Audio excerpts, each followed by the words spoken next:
Olá, futuras e futuros defensores públicos do Estado do Maranhão. Eu me chamo Natânia de Medeiros e sou a professora responsável pela área de humanística do edital de vocês. Uma pergunta que me foi enviada foi sobre o que é o utilitarismo e por que John Rawls se contrapõe a essa teoria.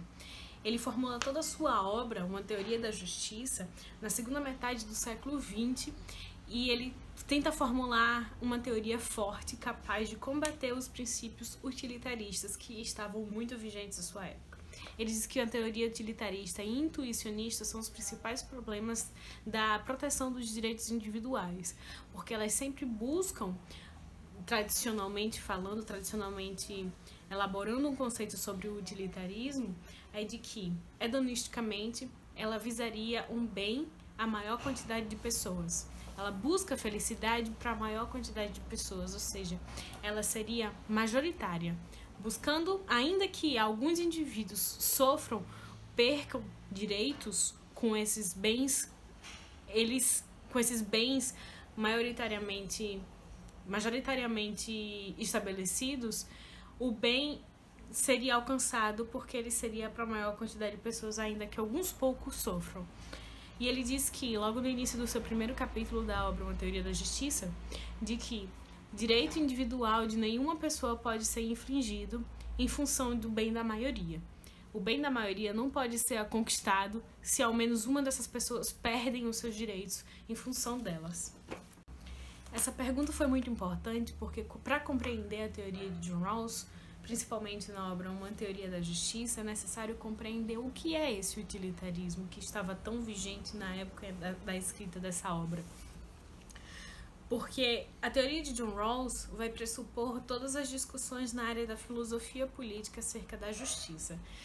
A teoria de John Rawls, ela não foi um divisor de águas pela sua força, pela força em que todos se conectam a ela, pela força em que as pessoas concordam e aceitam, mas sim porque todas as obras feitas a partir de John Rawls, a partir da década de 70, foram em contraposição à sua obra. Uma obra de direito liberal, uma obra que coloca o direito individual acima de todos os demais interesses e princípios do direito.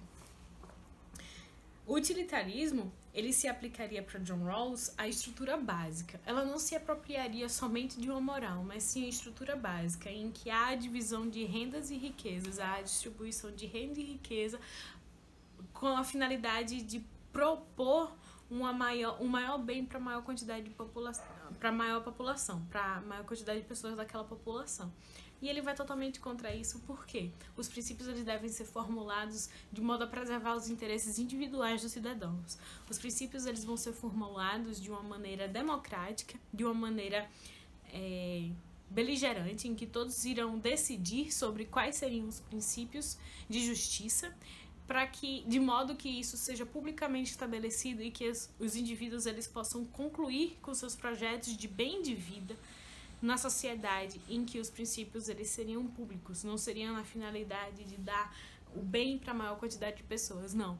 Esse bem ele estaria no âmbito da moral individual de cada sujeito, de cada indivíduo, em que cada um poderia perseguir o seu bem de vida, a sua felicidade, independente do Estado garantir aquilo. O Estado ele deveria garantir um mínimo básico de direitos, um mínimo básico conforme os princípios de justiça acordados socialmente, propõe que as regras elas não sejam apenas mandamentos de fazer ou não fazer dentro de uma sociedade, mas que ela tenha uma finalidade, uma consequência dentro dela, que ela seja útil. Podemos trazer como exemplo relações homoafetivas como sendo julgadas por alguns sujeitos, alguns indivíduos, como moralmente incorreta. Quais são os fundamentos para compreender que o homoafetismo ele é algo maléfico a um indivíduo?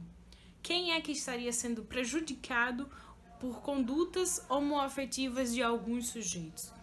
Se ela não trouxer nenhum malefício a um indivíduo, então ela não pode ser considerada moralmente inviável dentro de uma sociedade.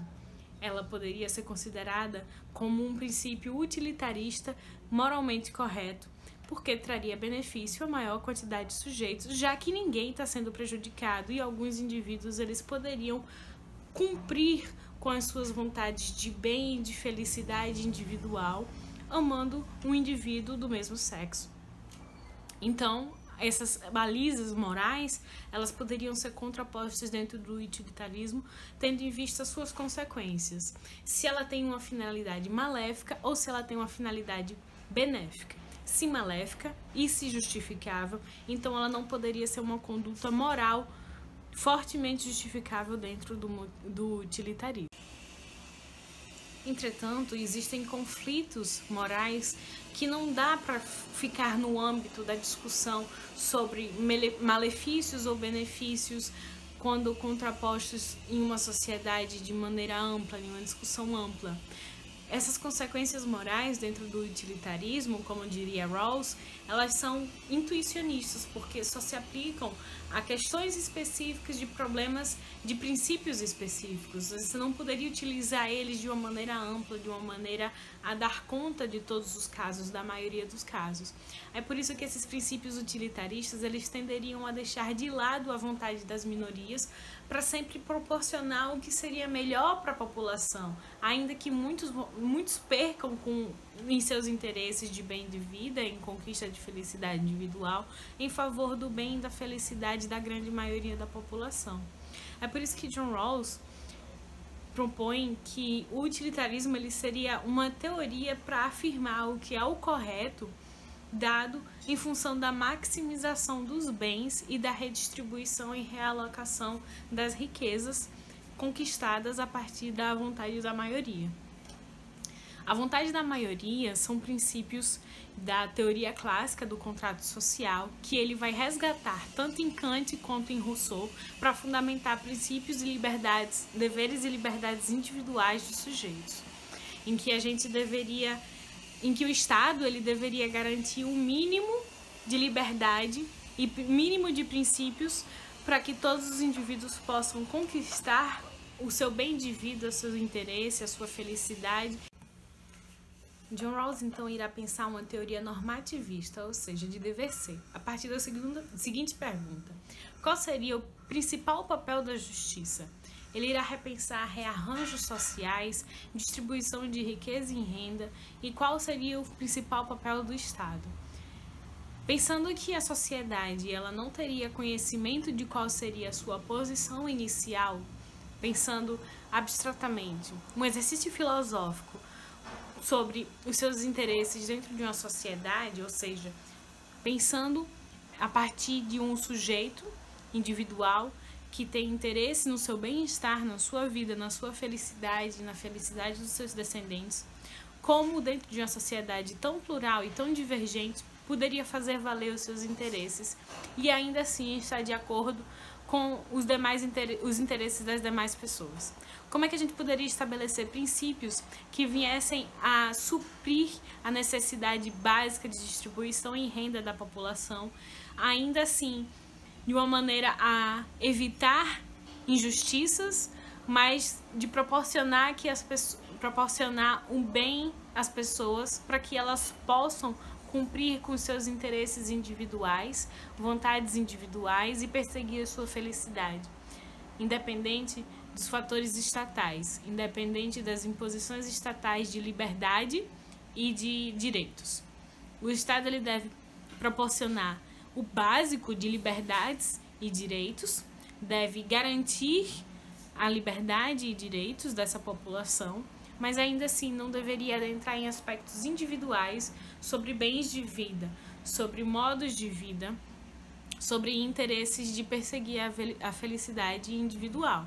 As pessoas elas iriam cumprir os seus interesses para além de imposições estatais. O Estado deveria então apenas garantir o básico das liberdades e direitos individuais para que cada um possa seguir com sua vida conforme o seu interesse.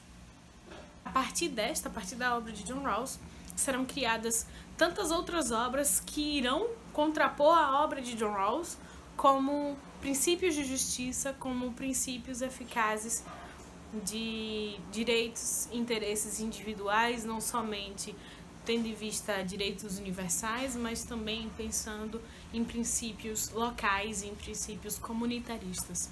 Essa é a grande discussão que se tem na filosofia política contemporânea sobre o que seria a justiça, qual seria a finalidade dela e quais deveriam ser os seus princípios.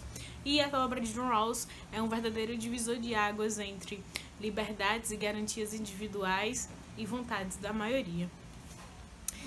Quaisquer considerações que vocês têm a trazer pra gente, podem enviar para o e-mail humanisticadpema@gmail.com. Ela vai estar linkada aí para vocês terem acesso. E podem enviar mais dúvidas, contanto que seja até quinta-feira, para que a gente tenha tempo hábil de responder a todo mundo. E podem enviar considerações que vocês tiverem. Até a próxima, pessoal. Bons estudos, foco, força.